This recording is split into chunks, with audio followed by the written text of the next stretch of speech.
Hi అండి, అందరికీ నమస్కారం. Welcome back to my channel Sri Sai Vantillu. ఈరోజు ఈ వీడియోలో పిల్లలకి ఇష్టమైన వెజ్ శాండ్విచ్ని మైనేజ్ లేకుండా చాలా ఈజీగా సింపుల్గా ఎలా తయారు చేసుకోవాలో చూపించబోతున్నాను. దీని టేస్ట్ కూడా చాలా బాగుంటుంది, మీకు నచ్చుతుందని అనుకుంటున్నాను. మరి ఎలా తయారు చేసుకోవాలో చూసేద్దామా? నేను ఇక్కడ శాండ్విచ్ బ్రెడ్ని 4 పీసెస్ తీసుకున్నాను. ఇప్పుడు ఈ రెండింటికి కొద్దిగా బటర్ని అప్లై చేసుకుందాం. బటర్ రూమ్ టెంపరేచర్లో ఉంటే అప్లై చేయడానికి ఈజీగా ఉంటుంది. ఇప్పుడు ఒక బ్రెడ్ స్లైస్ మీద 1 టేబుల్ స్పూన్ గ్రీన్ చిల్లీ సాస్ని అప్లై చేసుకోండి. ఇలా ఈవెన్గా స్ప్రెడ్ చేసుకోండి. నేను ఇక్కడ టొమాటో కెచప్ తీసుకున్నాను. మీ దగ్గర టొమాటో సాస్ ఉంటే అదైనా తీసుకోవచ్చు. 1 టేబుల్ స్పూన్ టొమాటో కెచప్ని ఇలా ఒక స్లైస్ మీద అప్లై చేసుకోవాలి. ఇప్పుడు సన్నగా కట్ చేసుకున్న ఉల్లిపాయ ముక్కల్ని వేసుకోవాలి.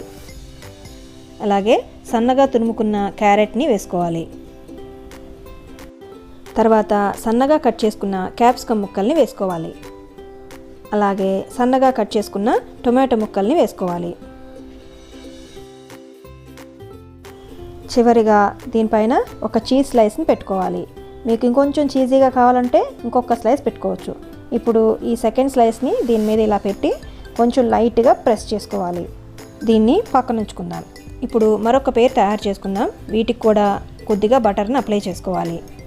ఇది ఇంకొక వెరైటీ. ఇప్పుడు దీనిపైన 1 టేబుల్ స్పూన్ చిల్లీ సాస్ని అప్లై చేసుకుందాం. మరో స్లైస్ మీద టొమాటో కెచప్ని 1 టేబుల్ స్పూన్ అప్లై చేసుకుందాం. ఇప్పుడు సన్నగా కట్ చేసుకున్న ఉల్లిపాయ ముక్కల్ని వేసుకోవాలి. అలాగే సన్నగా తురుముకున్న క్యారెట్ వేసుకోవాలి. తర్వాత సన్నగా కట్ చేసుకున్న క్యాప్సికమ్ ముక్కల్ని వేసుకోవాలి.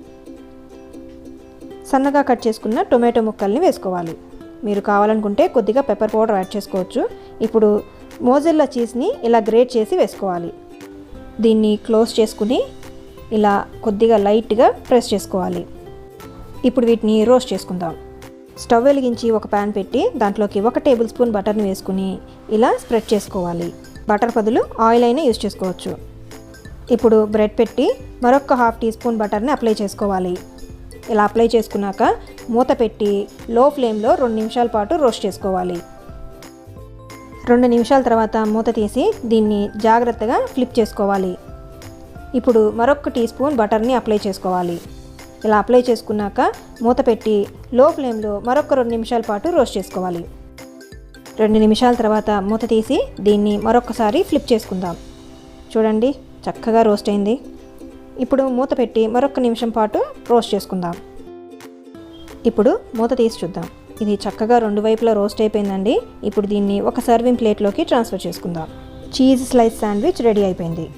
అదే ప్యాన్లో 1 టీ స్పూన్ బటర్ని అప్లై చేసుకుని మరో పేర్ బ్రెడ్ని పెట్టుకుని లో ఫ్లేమ్లో ఒక 2 నిమిషాల పాటు రోస్ట్ చేసుకోవాలి. 2 నిమిషాల తర్వాత మూత తీసి దీన్ని మరో పక్కకి ఫ్లిప్ చేసుకోవాలి. 1/2 టీ స్పూన్ బటర్ని అప్లై చేసుకోవాలి. ఇలా అప్లై చేసుకున్నాక మూత పెట్టి మరొక 2 నిమిషాల పాటు రోస్ట్ చేసుకోవాలి. 2 నిమిషాల తర్వాత దీన్ని మరొక్కసారి ఫ్లిప్ చేసుకుందాం.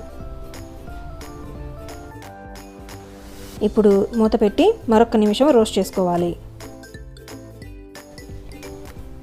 దీన్ని ఒకసారి ఫ్లిప్ చేసుకుందాం. చూడండి, చక్కగా రోస్ట్ అయిపోయింది కదా. దీన్ని ఒక సర్వింగ్ ప్లేట్లోకి ట్రాన్స్ఫర్ చేసుకుందాం. Mozzarella cheese sandwich ready. Cheese slice శాండ్విచ్ని కట్ చేసి చూద్దాం. వావ్, లోపల వెజిటబుల్స్ కూడా చక్కగా కుక్ అయ్యాయండి. చాలా బాగా వచ్చింది. ఇప్పుడు మోజరెల్లా చీజ్ శాండ్విచ్ని కట్ చేసి చూద్దాం. వావ్, ఇది కూడా చాలా బాగా వచ్చింది కదా. ఇది చాలా యమ్మీగా కూడా ఉంది కదా. అంతే అండి, బ్రెడ్ శాండ్విచెస్ రెడీ. పిల్లలకి ఇష్టమైన బ్రెడ్ శాండ్విచెస్ని చాలా సింపుల్గా, ఈజీగా, యమ్మీగా ఎలా తయారు చేసుకోవాలో చూసారు కదా. మీకు నచ్చిందా? మీకు ఈ రెసిపీ నచ్చిందనే అనుకుంటున్నాను.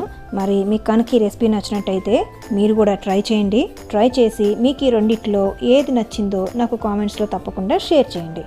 Thanks for watching. మీకు కనుక ఈ వీడియో నచ్చినట్టయితే లైక్ చేయండి, షేర్ చేయండి. మర్చిపోకుండా నా ఛానల్ని సబ్స్క్రైబ్ చేయండి. అలాగే మరిన్ని వీడియో నోటిఫికేషన్స్ కోసం పక్కనున్న బెల్ ఐకాన్ని క్లిక్ చేయండి.